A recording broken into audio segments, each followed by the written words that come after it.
आज हम पढ़ेंगे वर्णमाला। वर्णमाला में सबसे पहले वर्ण, लिपि, ध्वनि क्या होती है तो ये बताते हैं। वर्ण लिखित रूप होता है हमारा वर्णमाला का, और ध्वनि मौखिक रूप होता है। लिपि क्या होती है? किसी भी भाषा को लिखने की जो शैली होती है उसे हम लिपि कहते हैं। यानी हिंदी को जैसे आ आ इ ई इस तरीके से लिखते हैं, इंग्लिश को हम ABCD इस तरीके से लिखते हैं, तो ये लिखने की शैली होती है। ये वर्ण हमारे आ, ई, का इनको हम वर्ण कहते हैं। ठीक है, तो वर्ण दो प्रकार के होते हैं, स्वर और व्यंजन। स्वर हमारे अ, आ, ई, उ, ये होते हैं हमारे, इस तरीके से हमारे 11 स्वर होते हैं। लेकिन कुल स्वरों की संख्या पूछें तो 13 होती है। हिंदी वर्णमाला में 11 मानी जाती है। अंग, आहा, ये दो जो वर्ण होते हैं इन्हें अयोगवा कहते हैं, लेकिन ना तो इन्हें स्वर माना जाता है और ना ही इन्हें व्यंजन माना जाता है, इस तरीके से। ठीक है, व्यंजन हमारे क्या होते हैं? क, ख, ग, ये व्यंजन होते हैं, सहायता से बोला जाता है। काम व्यंजन में जब हलंत लगता है, काम किसी भी वर्ण में जब हलंत लगा के हम बोलते हैं तो वो व्यंजन होते हैं। और इस तरीके से क, ख इस तरीके से बोलते हैं तो ये स्वर की सहायता से बोले, यानी स्वर के साथ व्यंजन होते हैं। ये अयोगवा होते हैं जो आ के योग से बनते हैं लेकिन व्यंजन के लिए वाहन करते हैं, उन्हें हम अयोगवा कहते हैं।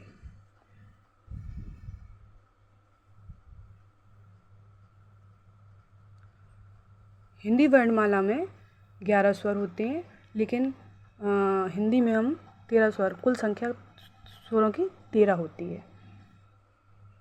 वर्णमाला किसी भी भाषा में प्रयोग होने वाली मूल ध्वनियों के समूह को उस भाषा की हम वर्णमाला कहते हैं। जैसे जो भी ध्वनि बोले, जैसे हिंदी में का, खा, गा, ये जिस तरीके से बोली जाती है, इसे हम इसकी क्या कहेंगे? वर्णमाला कहते हैं। या वर्णों के सही क्रमिक समूह को हम वर्णमाला कहते हैं। जैसे इंग्लिश में अल्फ़ाबेट होते हैं A से लेकर Z तक, उस तरीके से।